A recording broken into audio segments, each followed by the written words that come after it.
Президент жесткий тапшырмаларды коюп жатат, дейт энергетика министри. Энергетика министри Доскулбек Мурзаев азаттык уйналгысына электр энергиясы көмүр маселеси туурасында маек курду. Анда министр элдин маселелери көйгөйлөрү туурасында социалдык тармак аркылуу да кабардар болоорун айтат. Өзүм министр болсом да 24 саат бою байланыштамын. Социалдык тармактардан көп кайрылышат, көптөгөн чечилбей калган маселелер болуп жатты. Президент да бизге жесткий тапшырмаларды берип жатат, ошонун баарын аткарып келе жатабыз. Бул процессте жылыштар бар дейт ал. Ушул эле маектин жүрүшүндө министр өлкөдө көмүр жетиштүү экенин, болгону аны жеткирүүдө маселе жаралып жатканын, көмүрдүн баасын 3000 сомго түшүрүүгө аракет кылуу көрүлүп жатканын белгиледи. Булак супер чекитке ийже. Зайнидин Курманов Садыр Жапаровдун эрдигине суктандым. Президентибиздин эл аралык сапарлары, бир топ келишимдери тууралуу кандай пикирдесиз? Акыры көп жакшы иштер жүзөгө аша баштады. Кыйладан бери эгемендүүлүктүн бардык жылдарында мен ушуну кыялданчумун. Дээрлик илимий иштерим ушуга арналды. Садыр Жапаровдун эрдигине суктандым. Ал чыныгы жетекчи. Ал эми башка түрк республикаларынын президенттерине эң жогорку баамды берем. Эрдоган азамат, айрыкча биздин венгриялык бир тууганыбыз Виктор Орбан да мыкты адам. Биз тоскоолдукту жеңебиз, бирге болобуз. Азия News гезити. Миллионердин кызына кастинг БШК мыйзам бузулганы тууралуу жар салды. БШКнын ревизиондук тобу ат башыда уюштурула турган сынакта мыйзам бузулгандыгы тууралуу айтты.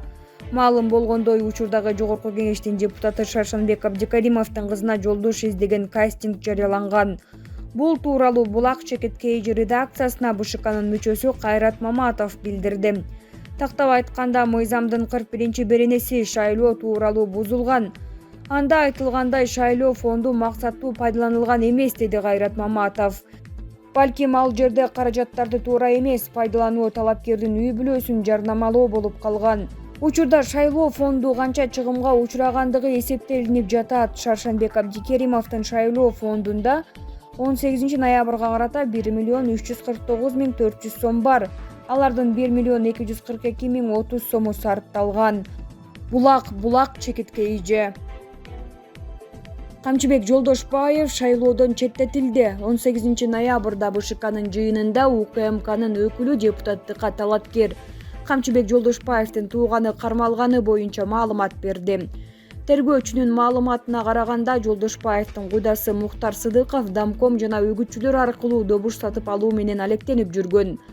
Жолдошбаев Бишкек шаарындагы номер 26 Ленин шайлоо округу боюнча депутаттыкка талапкер болчу. Маалыматка ылайык, Улуттук коопсуздук мамлекеттик комитетинин кызматкерлери Жолдошбаевдин кудасы Мухтарбек Сыдыковду шайлоочуларга акча таратканы такталган.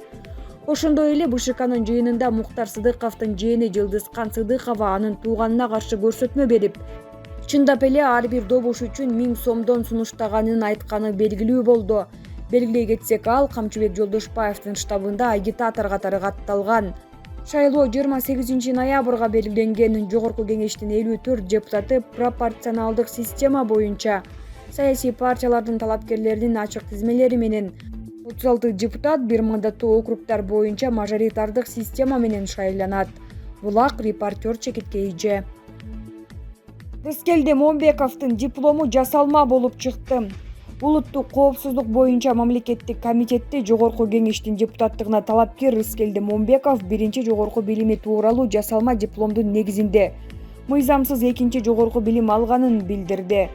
18 ноябрда Борбордук шайлоо комиссиясынын отурумунда УКМКнын тергөө башкы башкармалыгынын тергөө бөлүмүнүн башчысы Бакыт Жаналиев аталган башкармалык 2020 жылдын март айынан бери тергөө иштерин жүргүзүп жатканын билдирди.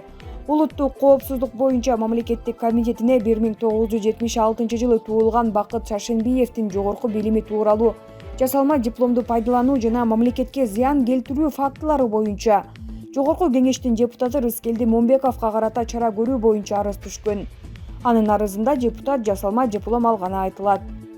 Иштин материалдарынан көрүнүп тургандай, 2020 жылдын март айында КУга экономикалык кылмыштарга каршы күрөшүү боюнча мамлекеттик кызматтын тергөө бөлүмү Момбеков Бала Саган атындагы окуу жайда окуганбы, кайсы жылдары кайсы адистикте дипломун качан алгандыгы боюнча суроо талап жөнөткөн. КУнун жообуна ылайык Момбеков 1997 студенттерди кабыл алууда сырттан окуу бөлүмүнө юриспруденция адистиги боюнча жана 2003 студенттердин аяктоочу буйругунда Момбеков көрсөтүлгөн эмес. Дипломдогу номер 196 каттоо номери бухгалтердик эсеп жана аудит адистиги боюнча 2003 Стародубов Михаил Ивановичке ыйгарылган. Момбековго аталган окуу жайда диплом берилген эмес деп билдирди УКМКнын өкүлү. Анын айтымында Момбеков 2014 Тышкы иштер министрлигинин алдындагы дипломатиялык академияны бүтүрүп, келишимдик негизде сырттан окуу бөлүмүндө эл аралык мамилелер боюнча билим алган. Өздүк делосунан Момбеков 2011 19 октябрындагы буйрук менен КУнун дипломунун негизинде окууга өткөнү көрүнүп турат. УКМКда бар материалдар Момбеков дипломатиялык академиянын дипломун анын негизинде мыйзамсыз алганын көрсөтүп турат. КУнун жасалма диплому болгон деп белгиледи Жаналиев. БШК мүчөлөрүнүн суроосуна жооп берип жатып, ал иш тергөө стадиясында экенин, талапкерге азырынча айып коюла электигин билдирди. Өз кезегинде ыйгарым укуктуу өкүл Момбеков бул маалымат бүгүн гана түшкөнүн билдирди. Талапкер 2020 октябрь окуясында анын иш бөлмөсүнөн сейф уурдалганын, анда 2003 жылкы дипломатиялык паспорт жана диплому болгонун айтып, документтерди калыбына келтирип, сейфти уурдаган адамдарга чара көрүү өтүнүчү менен тиешелүү органдарга кайрылган.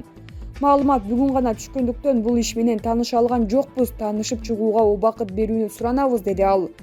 БШКнын төрайымы Шайлдабекова БШК талапкерден жогорку билими боюнча бир нече жолу диплом сураганын, бирок Момбеков дипломатиялык академиянын дипломун гана бергенин белгиледи. БШК мүчөсү Искендер Гайыпкулов талапкер бардык керектүү документтерди өз убагында тапшырышы керектигин баса белгиледи. Талапкер дипломатиялык академиянын дипломун тапшырган, анын жасалма экени далилденмейинче чечим кабыл ала албайбыз, деди ал. Талкуунун жыйынтыгында БШК бул маселеге эртең кайра кайрылып, Момбековдун өзүн чакыра турганын билдирди. Булак лайк чекиткейжи. Кыргыз жарандары да бар. Орусия Оганстандан 380 адамды эвакуациялоо үчүн 3 учак жиберди. Орусиянын аэрокосмикалык күчтөрүнүн 3 Ил-76 учагы Оганстанга 380 адамды эвакуациялоо үчүн барды. Бул тууралуу РИА Новости басылмасы билдирди. Маалыматка ылайык, жарандарды эвакуациялоо Орусиянын президенти Владимир Путиндин тапшырмасы менен ишке ашырылууда. Эвакуациялана турган 380 жарандын арасында Орусия, Беларусь, Кыргыз өлкөсү, Армениянын жарандары дагы бар. Мындан тышкары ушул эле аскердик учактар Кабулга гуманитардык жүк жеткирген. Учактардын ар биринде 36 тонна гуманитардык жүк болгондугу айтылат маалыматта. Булак супер чекиткейжи. Карызга белчесинен батып жатат. Кетер чакта Меркелге олуттуу айып тагылды. Германияда өлкөнүн канцлеринин милдетин аткаруучу Ангела Меркель кызматтан кеткенден кийин көмүскө департаментти түзүүнү көздөгөн деп айыпталган. Бул тууралуу Spiegel басылмасы жазып чыкты.